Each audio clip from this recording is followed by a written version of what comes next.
ನಿರಂತರವಾಗಿ ಸುರಿತಿರ್ತಕ್ಕಂಥ ಮಳೆಯಿಂದಾಗಿ ಹಾಸನ ಜಿಲ್ಲೆಯ ಮಲೆನಾಡು ಭಾಗದಲ್ಲಿ ಸಾಕಷ್ಟು ಅವಘಡಗಳು ಸಂಭವಿಸ್ತಾ ಇದೆ.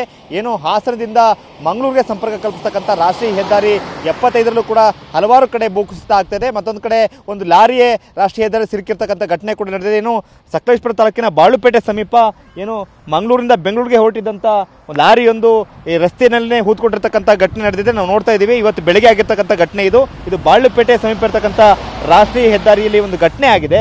ಇವತ್ತು ಬೆಳಗ್ಗೆ ಮಂಗಳೂರಿನಿಂದ ಸರಕನ್ನು ತುಂಬಿಕೊಂಡು ಬೆಂಗಳೂರು ಕಡೆಗೆ ಹೋಗ್ತಕ್ಕಂಥ ಸಂದರ್ಭದಲ್ಲಿ ಮಳೆ ಬರ್ತಾ ಇತ್ತು. ಮಳೆಯಿಂದಾಗಿ ಚಾಲಕನ ನಿಯಂತ್ರಣ ತಪ್ಪಿದೆ. ಲಾರಿ ತಕ್ಷಣ ರಸ್ತೆ ಎಡಭಾಗಕ್ಕೆ ಎಳೆದಿದೆ. ನಾವು ನೋಡ್ತಿದ್ವಿ ರಸ್ತೆ ಎಡಭಾಗದಿಂದ ಸುಮಾರು ಒಂದು 10 ರಿಂದ 15 ಮೀಟರ್ ಇಲ್ಲಿ ಕಟ್ಟಿರ್ತಕ್ಕಂಥ ತಡೆಗೋಡೆಗೆ ಉಜ್ಜಿಕೊಂಡು ಲಾರಿ ಮುಂದೆ ಹೋಗಿದೆ. ತಕ್ಷಣ ಅಲ್ಲಿ ಲಾರಿ ಹೂತ್ಕೊಂಡಿದೆ.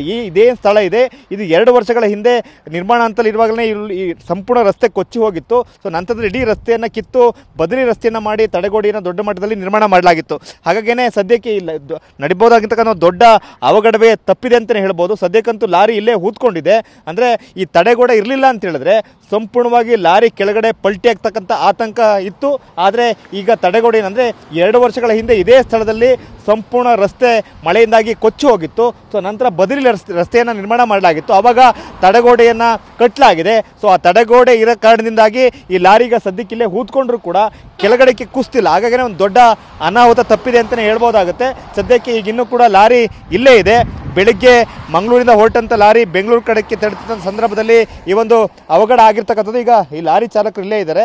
ಅವ್ರನ್ನ ಮಾತಾಡ್ತಾನೆ. ಸರ್ ಹೇಳಿ ಸರ್, ಎಷ್ಟೊತ್ತಿಗೆ ಘಟನೆ ಆಯಿತು? ಹೇಗೆ ಲಾರಿ ಸೈಡ್ಗೆ ಹೇಗೆ ಹೋಯಿತು? ಸರ್ ಸುಮಾರು ಒಂದು 4:15 ಬೆಳಗಿನ ಜಾವ ಟೀ ಕುಡಿಯೋಂತ ಟೀ ಅಂಗಡಿ ತೆಗೆದಿತ್ತಿಲ್ಲಿ. ಟೀ ಕುಡಿಯೋಂತ ಸೈಡ್ಗೆ ಹಾಕೋಣಂತ ಹೋದು. ಫಸ್ಟ್ ಫ್ರಂಟ್ ವೀಲ್ ಇಳ್ಕಂತು ತಿರ್ಗಿ ಹಂಗೆ ಮೂವ್ ಮಾಡಿದಾಗ ಗಾಡಿ ಇದು ರೋಡ್ ಕುಸಿತದ್ದು ಹಂಗೆ ಎಳ್ಕೊಂಬಿಡ್ದು ಗಾಡಿ ಸೈಡ್ಗೆ.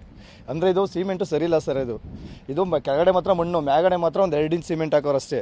ಇದು ಕಾಮಗಾರಿ ಸರಿ ಇಲ್ಲ ಸರ್. ಇದು ಸುಮ್ಮನೆ ಸಾವಿರಾರು ಗಾಡಿ ಓಡಾಡ್ತಿರ್ತವೆ. ಟೋಲ್ ಕಟ್ಟೋದೇ ಕಟ್ತೀವಿ. ಆ ರಸ್ತೆ ಕಾಮಗಾರಿನ ನೀಟಾಗಿ ಮಾಡ್ಬೇಕಲ್ಲ ಸರ್. ಈಗ ಅಕಸ್ಮಾತ್ ಈ ತಡೆಗೋಡೆ ಇರಲಿಲ್ಲ ಅಂತ ಹೇಳಿದ್ರೆ ಇಲ್ಲಿಂದ ಒಂದು 80 ಅಡಿ ಆಳ ಇದೆ. ಇಲ್ಲಿ ಬಿದ್ದರೆ ನಮ್ಮ ಸಂಸಾರಕ್ಕೆ ಯಾರಾಗುತ್ತೆ ಸರ್? ಈಗ ನಾವು ನಮ್ಮ ನೆಂಟರ ಮಕ್ಕಳು ನಮ್ಮ ನೆಚ್ಕೊಂಡಿರ್ತಾರೆ, ನಮ್ಮ ಓನರ್ ನಮ್ಮ ನೆಚ್ಕೊಂಡಿರ್ತಾರೆ. ಈಗ ಎಷ್ಟು ಜನಕ್ಕೆ ಕೊಡ್ತಾ ಬೀಳುತ್ತೆ ಸರ್ ಇದು ರಸ್ತೆ ಕಾಮಗಾರಿಯಿಂದ? ಈಗ ಈ ತಡೆಗೋಡೆ ಇಲ್ಲ ಅಂದಿದ್ರೆ ಇವತ್ತು ನಿಮ್ಮ ಹತ್ರ ಮುಂದೆ ನಿಂತ್ಕೊಂಡು ನಾವು ಮಾತಾಡೋಕ್ಕಾಗ್ತಿರಲಿಲ್ಲ ಸರ್. ಮಂಗಳೂರಿಂದ ಬೆಂಗಳೂರು ಹೋಗ್ತಿದ್ದೋ. ಇದು ಬಾದಾಮಿ ಒಟ್ಟು ಸರ್. ಇದು ಬೆಂಗಳೂರು ಅಂದ್ಲೊಳಗೆ ಹೋಗ್ಬೇಕಾಯ್ತು ಗಾಡಿ. ಟೀ ಕುಡಿಯೋಣ ಅಂತ ಬೆಳಗಿನ ಜಾವ ಸೈಡ್ಗೆ ಆಗ್ತಾ ಈ ಥರ ಆಗಿದೆ ಸರ್. ಸ್ವಲ್ಪ ಮಿಸ್ ಆಗಿರೋ ಇವಾಗ ನಾವೇ ಇಲ್ಲ. ಬೇಕಾದ್ರೆ ನೋಡಿ ಇದು ಫಲಪ್ರತನ ಹೆಂಗಿದೆ ಅಂತ. ಈಗ ನಮ್ಮ ಮನೆಗಳೆಲ್ಲ ಗಾಬರಿಗಳು ಹಾಕೊಂತಾರೆ. ನಾವೇನು ಹೇಳ್ಬೇಕು? ನಮ್ಮ ಮನೆಗಳೆಲ್ಲ ಉದಾಹರಣೆ ಟೋಲ್ ಕಟ್ಸ್ಕೊಂಡೇ ರಸ್ತೆ ಕಾಮಗಾರಿ ನೀಟಾಗಿ ಮಾಡ್ಬೇಕಲ್ಲ ಸರ್. ಏನು ಅವ್ರ ಮನೆಯಿಂದ ಏನೋ ತಂದಾಗ್ತಾರ? ನಮ್ಮ ದುಡ್ಡುಗಳೇ ತಾನೇ ಇವ್ರು ಹಾಕೊಂಡು ಅದನ್ನ ನೀಟಾಗಿ ಮಾಡ್ಬೇಕು ತಾನೆ. ಸಿಮೆಂಟ್ ಇರೋದು ನೋಡಿ ಸರ್, ಇಲ್ಲಿವರೆಗೂ ಇದಿರೋದು. ಇಲ್ಲಿಂದ ಏನೂ ಇಲ್ಲ, ಕಾಂಕ್ರೀಟ್ ಇಲ್ಲಿವರೆಗೂ ಮಾತ್ರ ಇರೋದು. ಈಗ ಜನಗಳೆಲ್ಲ ಏನು ತಿಳ್ಕೊಂತಾರೆ, ವೆಹಿಕಲ್ ಅವರು ಅಲ್ಲೂ ಸಿಮೆಂಟ್ ಕಾಂಕ್ರೀಟ್ ಇರ್ತಂತ ಸೈಡ್ಗೆ ಹಾಕಕ್ಕೆ ಹೋಗ್ತೀವಿ. ಇದು ನೋಡ್ರೆ ಮಣ್ಣು.